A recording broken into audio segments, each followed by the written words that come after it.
In the last episode, I talked about upgrading my bucket over time and emptying certain things out of my bucket. I talked about a chapter of my life, which was obviously a huge door opener, the non-profit work we did in Nepal from the ground up. And I actually got to a point where we stopped doing that work.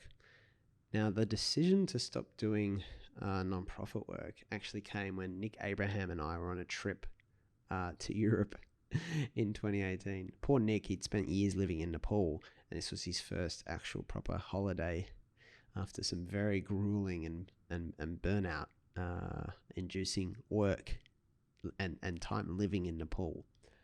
The guy's a titan. So it was great, to go over there and relax. But obviously, because we were relaxed and away from things and in a different headspace, we're talking about the work kind of overall and the mission and what was working best and what was not working as well. And Nick had started doing construction work alongside, starting this charity and non-profit. So, on one hand, we were building schools and fundraising to do that. But then on the other side of things, Nick had made this company because everyone had learned how to build, having no volunteers to work. He'd used locals, right, to do the work. Those locals had learned how to build, and then he was able to create jobs for them by setting up a company, which was really cool. So on this trip, we realized that the company was definitely having most of the impact and positive outcomes for this community. So that's when we decided to actually stop doing the non-profit arm of it and just focus on the bit that was working best. And it also fit the best in kind of our lives at the time for those of us involved in From the Ground Up. So welcome back to the With Joe Wehbe Podcast. We talked about the bucket. It was part 1 last time. Now it's the bucket part 2. And basically the full-time trap, or the importance as well of emptying the bucket. I wanted to talk about those 2 ideas today. So we've got that first example, which is really hits home the importance of emptying the bucket. Now, if you look at, I think it's Yuval Noah Harari, the author of *Sapiens*, a famous historian and thinker who I believe does a 2-month retreat every year. And I think it's silent. It's either 1 or 2 months and it's silent. And he kind of just obviously goes, and I don't know that much about it, but obviously kind of shuts off and he's away from things. And it's pretty consistent feedback from most people who take a break or take time to do that kind of deep shut off from everything, is that it helps thinking. A friend of mine, also Jono, he talked about this, doing a silent retreat, having no screens, mobile phone or anything with him. And we asked him what his experience was like, and he said the biggest challenge was not having a pen and paper to write down all the ideas I was having.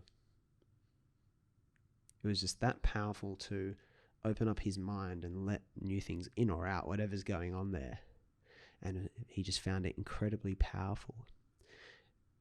And I just, all the people I talk to, when you go on holiday or you go on retreat or you do something that breaks the routine you're in other words, something that empties the bucket kind of for a while, you get to look at things critically and objectively and often make the best and most important decisions about how you fill that bucket back up. On the 2018 trip, Nick and I not only stopped doing the non-profit work, which Scott was involved in as well, part of the leadership for that, we came back and we decided that we needed to restore the social fabric of our lives too. We'd spent so much time working on our businesses and projects that we'd kind of withdrawn a bit from feeling connected to people. And the next year was when we kind of got into the things like, I got laughed at the other day for talking about it so much on a deep thinking podcast, but karaoke. But we became social. We instead of just drinking and going out to socialize, we started to get back in touch with, having proper conversations and doing new and different fun things. Making more time during the week to kind of socialize and have dinner on Wednesday nights and things like that. And I feel like that has given even the work I'm interested in doing more depth and clarity. The social element, I really view it as one cohesive thing. I don't work in a vacuum disconnected from all those people in my life.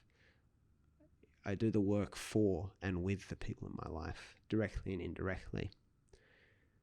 I just have a different way of thinking about work and balance. So that trip was a huge turning point in my life. It changed the whole energy and focus. And who knows what I'd be doing now if it hadn't been for just that time away. So time away, time emptying the bucket enables clarity, because there's no expectations, there's no day-to-day heat. You know, it's kind of like when you play a game, there's always the coach plays a very specific role in the team. The team is playing the game, they're in the game. They're reacting moment by moment. You can't think about the overall position, structure, and strategy of your team's organization when you're trying to win the header, or go up for the alley-oop, or make the tackle, or hit the shot. And that's why the coach, whose job is just to look at the whole thing, has a great perspective. Now, in our own lives, it's hard to have a full-time coach. People try and outsource it with varying degrees of success. It's hard to escape playing both roles. Challenge is it's really hard, almost impossible probably, to do them at the same time. So when you're caught reacting to things and you're in systems, it's much harder to look at the whole thing from the coach's box. So that's the value of emptying the bucket. Now, the point of the bucket was more to understand what's in your life. You normally make time commitments and engage in things. You can't engage to everything. You can't pick up every opportunity and fit in your bucket. If you really want to put something else in and your bucket's full, sometimes something's going to go out. Now, in the blog piece, The Bucket and the 80% Rule, played around with this idea of the 80% rule, which is not a hard and fast metric by any chance. But I raised the importance of, and want to stress, the importance of continually looking and scanning for what could go into your bucket. We talked about it in the last episode, so I basically want to repeat and reinforce that idea. If you don't keep looking and keep your eyes open to what's going on in the world, it's easy to lose perspective on what you got in your bucket now. You know, you can take your pick of any great author or entrepreneur who will have no shortage of opportunities, and they have the luxury of being able to say no to all of them, which might be a headache having to say no all the time. But the luxury of being able to say no all the time, because you've got so many great opportunities competing to get in your bucket, is you get to every time stress test the quality of the things in that bucket. Okay, so right now I'm doing this podcast, right? It takes a certain amount of time, and I do it alongside my writing in the blog. So there are always new things and different things I could be doing and spending more time on, right? More time on DoHat Labs, more time on real estate, maybe other ideas that come up along the way. And each one of them comes across my desk, so to speak, comes across my field of vision, but I get the opportunity to always look at them in comparison to what I'm doing now, and always reaffirm, no, this is the best thing to be doing right now. It's not that things can be dropped at the sign of a hat, but so that's why I like the 80% rule, and I want to talk about the full-time trap. Because in reflecting recently and looking at especially the lives of those people around me, and how my life has been different since I've been able to take a bit of a step off this year in 2020, even though you're listening to this in 2021, is that, having that gap in the day and time to think, even when it's not a holiday and it's not a complete break and pause, that perspective leaves room. It leaves room to think about the big picture, to be the coach of my own life, and to consider a whole range of things and how they fit together.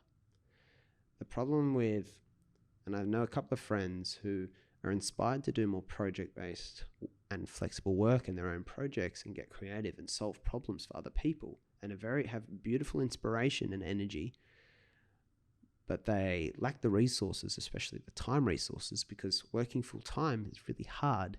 It commands almost all your energy during the week, or your work-based energy. You know, I know that there's time after work to do things on the weekends, but there's also a natural need to, as I talk about with Astro the dog, walk the dog. And the dog needs a break every now and then. It's really hard to go. You know, if you're fighting, to get out of poverty or something like that, you'd have that hurt motivation probably to spend every waking hour working. But if you have real commanding long hours with your job now and full-time work, it can be a bit of a trap.